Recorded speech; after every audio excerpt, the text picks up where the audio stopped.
পরিষ্কার করে একটু নুন হলুদ মাখিয়ে দেবো। আর এঁচড়গুলো কেটে ধুয়ে রেখেছি, এগুলো এখন ঢাকা দিয়ে ফ্রিজে রেখে দেবো।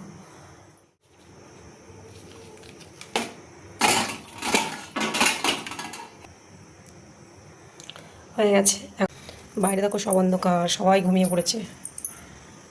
রাত্রি 11:30টার সময় কেউ কি জেগে থাকে বলো? রাত্রি 11:30 বেজে গেল, এবারে আমি ঘুমাতে যাচ্ছি। এতক্ষণ লাগলো আমার মাছ বাছতে আর এঁচড় কাটতে। হ্যালো বন্ধুরা, গুড মর্নিং। দেখো সকাল সকাল আমি একটা ছোট্টখাটো ভিডিও নিয়ে চলে এসেছি। আমি বাসি কাজ সেরে কাচাকুচি সব সেরে কী কী রান্না করবো তোমরা দেখো।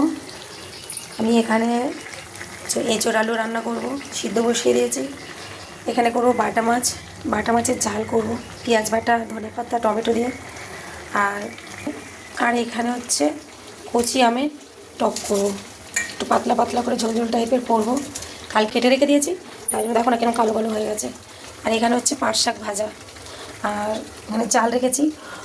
উঠোনের মধ্যে ইট জেলে আমি কাঠে ভাত করছি, চলো তোমাদের দেখাই। ইট জেলে আমি ভাতটা করি, যেহেতু আমার অনেক কাঠ আছে, কিন্তু সময়ের অভাবে আমি কাঠে রান্না করতে পারি না। তা আজকে যেহেতু একটু হলেও সময় পাচ্ছি, তার জন্য করছি। না প্রতিদিন সকালেই করি আমি, আজকেও করছি। চলো আমি চালগুলো ধুয়ে, চালটা আমার ধোয়া হয়ে গেছে পয়সা করে। এবারে হাঁড়িটা আমি দিয়ে দেবো। এত হাওয়া দিচ্ছে, এত হাওয়া দিচ্ছে, দেখেছো? নেমে গেছিলো, একটু তেল দিয়েছি উনুনে, দেখো কী অবস্থা। এদিকে আমার এঁচড় আলুটা সেদ্ধ হয়ে গেছে, আমি এবারে মশলাগুলো ঝটপট করে বানিয়ে নিই, ঠিক আছে? ওদিকে ভাতটা হয়ে গেছে, মাছগুলো ভেজে তুলে নিয়েছি। এবারে ওই তেলের মধ্যেই গোটা জিরে, তেজপাতা, গোটা গরম মশলা, পেঁয়াজ দিয়ে দিচ্ছি। কিছুটা কেটে রাখা পেঁয়াজ দিয়ে দিলাম। পেঁয়াজ ভাজা রাখা এঁচড় আলুগুলো দিয়ে ভেজে নিচ্ছি, নিয়ে আজকে ঝটপট আমি রান্না করবো। এখানে দেখো মশলাও পিষে রেখে দিয়েছি মিক্সারে। এখানে আরেকটা কড়া বসিয়ে দিয়েছি। চলো এদিকে কড়ায় তেল দিয়ে দিয়েছি, কড়া গরম হয়ে গেছে। আমি পাট শাকটা ভেজে নিই। শুকনো লঙ্কা, কেটে রাখা পেঁয়াজ, আমি কটা রসুন ছোটো করে রেখে দিয়েছি, রসুনগুলো দিয়ে দিলাম। ভালো লাগে খেতে, সেরকমভাবে খাওয়া আমি জানি না। যেহেতু মশলাগুলো প্রায় ভাজা হয়ে গেছে, একটু মশলাগুলো একটা করে দিয়ে দিই। প্রায় ভাজা হয়ে গেছে, একটু মশলাগুলো একটা করে দিয়ে দিই। এটা দিয়ে দিলাম। এদিকে স্বাদ মতো হলুদ গুঁড়ো দিয়ে ভালো লাগে। আমি নুন দিই, নুনটা একটু পরে দিচ্ছি, কারণ এদিকে কড়া পেঁয়াজটা ভাজা হয়ে গেছে। পাট শাকগুলো দিয়ে দিই আমি এর মধ্যে। চলো বন্ধুরা, পাট শাকগুলো দিয়ে দিই। পাট শাকে একটু হলুদ দিয়ে দেয়, নুনটা দিয়ে দিলাম।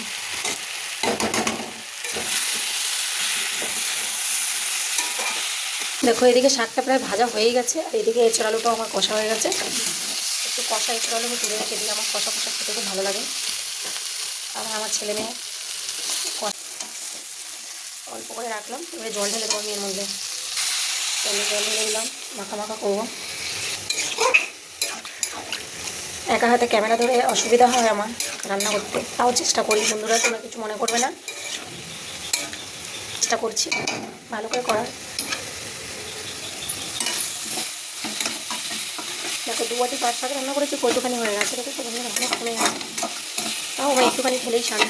ভাজা হয়ে গেছে, তুলে নিয়েছি। আর এখানে কড়াটা পরিষ্কার করে তেল দিয়ে দিয়েছি এর মধ্যে। এবারে মাছের ঝালটা করবো। পেঁয়াজ আর টমেটো পেস্ট করে রেখেছিলাম, ওটা ঢেলে দিই।